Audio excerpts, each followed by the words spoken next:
How many of you have heard of terms like Bitcoin, Ethereum, crypto, cryptography, blockchain, DAO, decentralization, NFT, Web3, altcoin, smart contract? The list goes on and on and on. In this lesson, we're going to go in simple terms what each one of these keywords mean so that you know exactly what's going on. My name is Lee Usher, and I'm the founder of ProFights Act. Our vision is to unite members and supporters of the Divine Nine organizations. At ProFight, we built a self-sustaining revenue model that puts money back into the Divine Nine ecosystem, allowing us to support education, financial literacy, and community development. It's important that you get active today. Download ProFights right now, profights.com. Before we get started, are you ready for mission number one? I'm going to read this sentence, and at the end of the video, I want you to challenge yourself to see how many keywords you can remember from this video tutorial. All right? Do you accept the challenge? Bitcoin, or BTC, is a decentralized digital currency that can be transferred on a peer-to-peer Bitcoin network. Bitcoin transactions are verified by network nodes through cryptography and recorded in a public distributed ledger called a blockchain. The cryptocurrency was invented in 2008 by an individual or a group of people using the name Satoshi Nakamoto. Now let's talk about the keywords that are important in the cryptocurrency space. I'm going to do my best to try to make it as relatable and understandable as possible. Now, in the other lessons, some of these keywords we're going to break down in more detail, but in this tutorial, just going over the terms, I'm going to give you the basic understanding. Web3, also known as Web 3.0, is the new iteration to the World Wide Web. Hands down, the best explanation I got about Web3 came from one of our ProFights NFT owners, Meta aka One, Lucy. So the way she broke it down was Web 1 is when you can actually read what's online, Web 2 is when you can actually build what's online, and Web 3 is when you can actually own what's online. So in simple terms of how you can actually apply that to your real life. So remember when the internet came out, well, I don't know if you're watching this, you may not remember, but when the internet came out, we were only able to read whatever the developers put out there, play the games, what have you. We were only able to actually interact with the World Wide Web. Then later down the years, we were able to actually build what's on there. Think Facebook, think MySpace. MySpace is probably the best example. So on MySpace, we were actually able to curate our own profile, build it, add music to it, all these different customizations to it. That's Web 2. Web 3 is when we'll be able to actually own our MySpace account. So think about when you had a MySpace account, if you had a MySpace account, or think about your Instagram, your Facebook page, your TikTok, whatever platform that you have, your LinkedIn. Imagine if you actually owned the information on that. So all the images that you posted, all the music that you posted, if anybody else was to post it or use it, you would actually get paid from that because you're the owner of that content. That's the power of Web 3. In order to do that, Web 3 incorporates concepts such as decentralization, blockchain technology, and token-based economics. So let's talk about decentralization. So to simply understand decentralization, imagine a chapter meeting where majority vote had to be counted in order for anything to be approved. And centralization is when the chapter president says, hey, this is the new law, and then everybody has to abide by it. Majority of blockchains operate as a decentralized structure because it requires majority approval for anything to get accomplished. So to simply understand decentralization, when you think about decentralization, think group approval, and when you think about centralization, think individual approval. This is why the blockchain technology is so important, because it utilizes decentralization in order to get things approved so that nothing can be manipulated and not one person can change anything. So how can all this be done on Web 3? One word: cryptography. Now remember, the word crypto is short for cryptography, which is the art of keeping things secret and safe by transforming it to a secret text or symbol that's only used for a specific use. In other words, it's just the technical process of converting plain text into letters, symbols, and numbers. Cryptography. So once it's converted to this secret text, letters, and symbol, who keeps track of all this secret information? That's called the blockchain. So the blockchain, a blockchain is a decentralized ledger which records all transactions on a network. Similar to a public Excel sheet of all transactions recorded on two or more computers that are connected and share the exact same resources called peer-to-peer network, which means every network shares the exact same information. So imagine if every chapter in our organization had a public ledger and all shared the exact same information.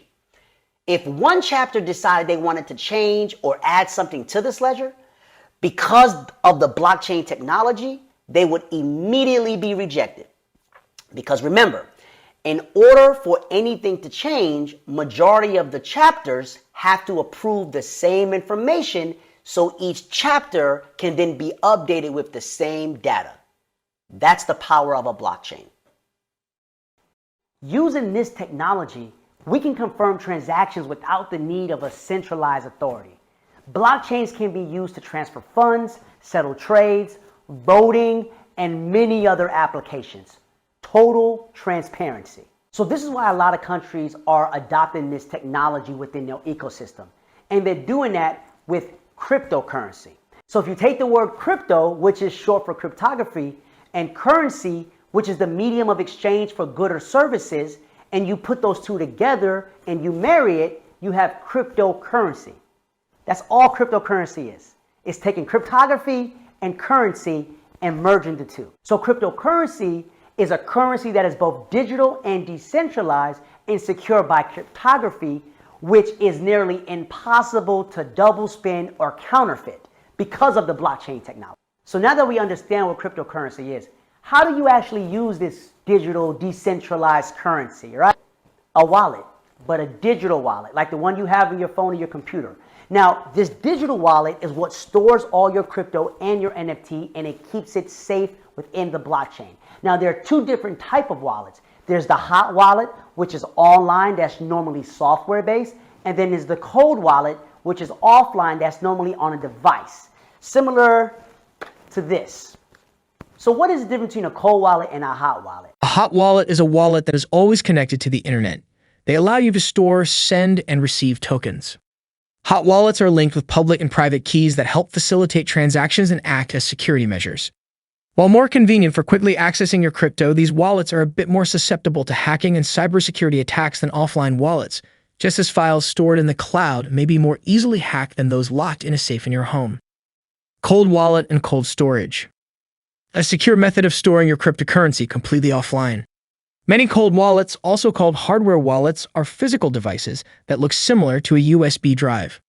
This kind of wallet can help protect your crypto from hacking and theft, though it also comes with its own risks, like losing it along to crypto. This is the most secure way to store your crypto. But you better not lose it or you lose your crypto. Okay, so those are the two forms of storing your crypto.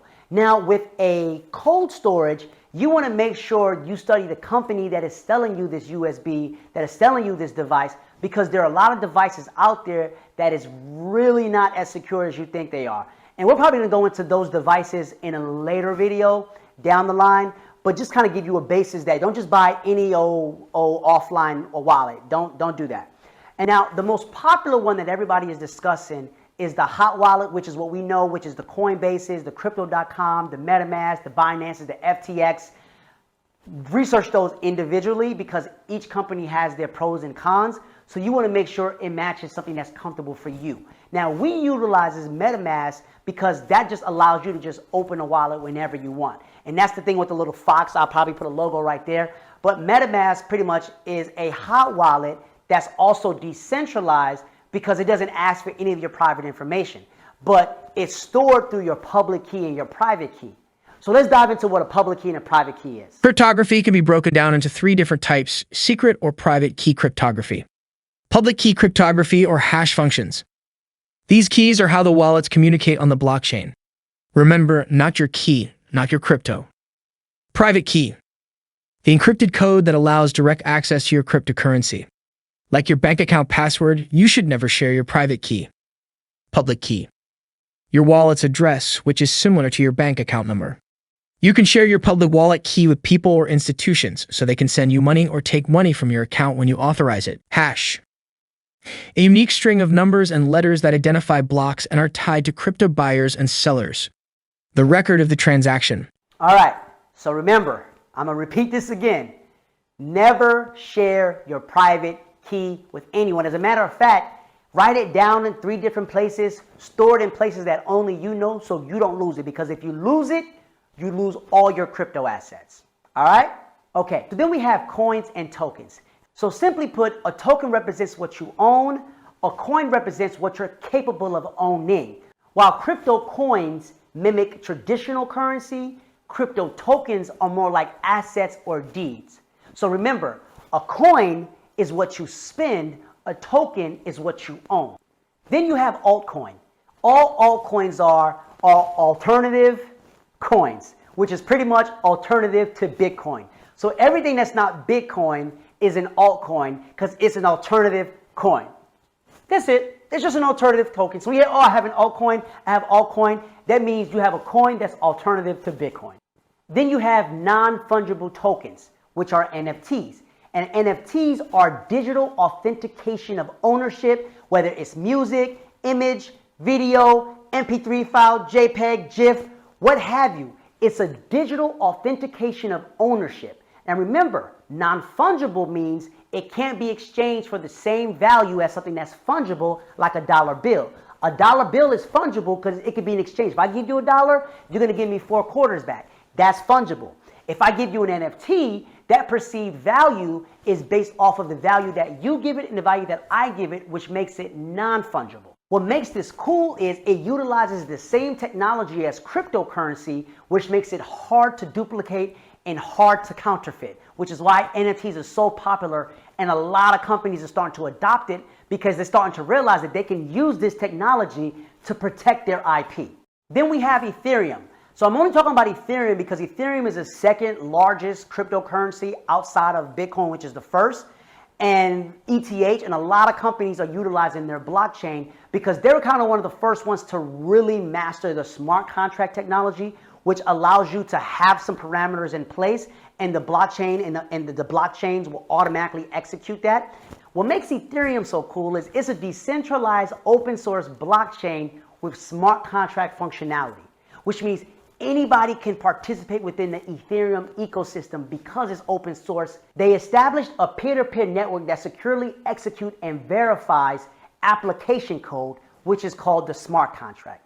So what makes a smart contract so cool, it's a self-executing contract with the terms of the agreement between the buyer and the seller already built into the code. The code and the agreement exist across a decentralized and distributed blockchain. So imagine if there was a step show, right?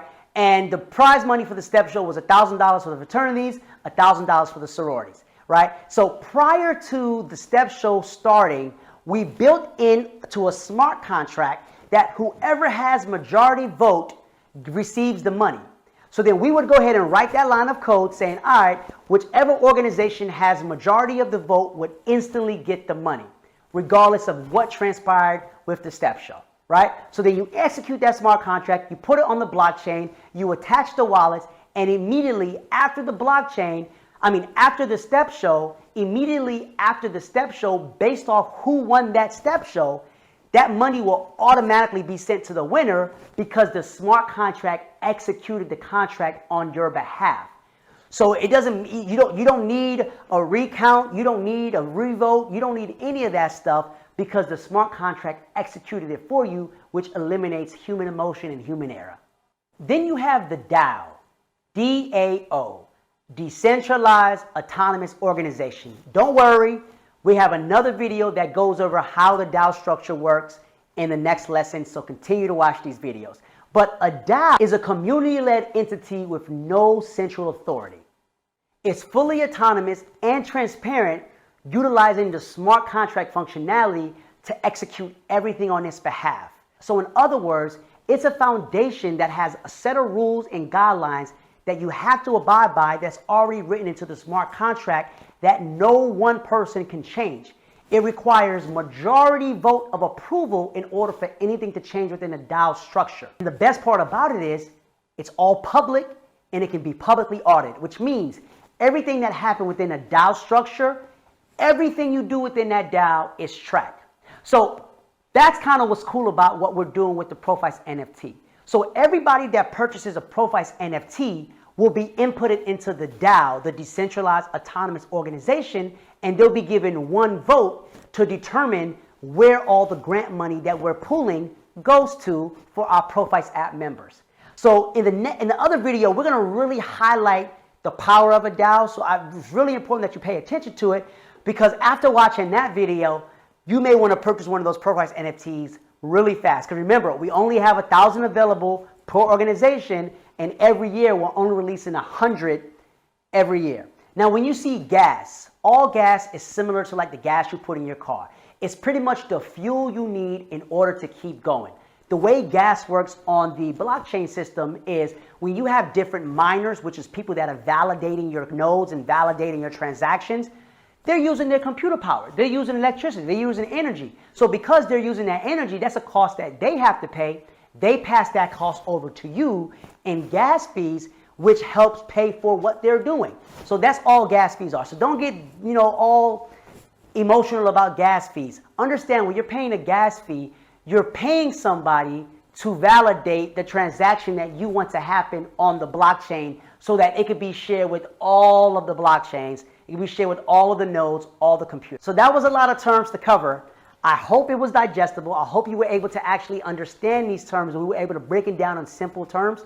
The next video, we're going to highlight what the blockchain technology really is. Like, it's going to be a full video just on the blockchain technology. And one of our Profites NFT owners are actually going to explain it to you so that you can have a different face. I hope this was enjoyable. I hope this was informative. So please share this information, share this video with every D9 member you know. Y'all, let's get connected. And remember, stay active and download Profites app today.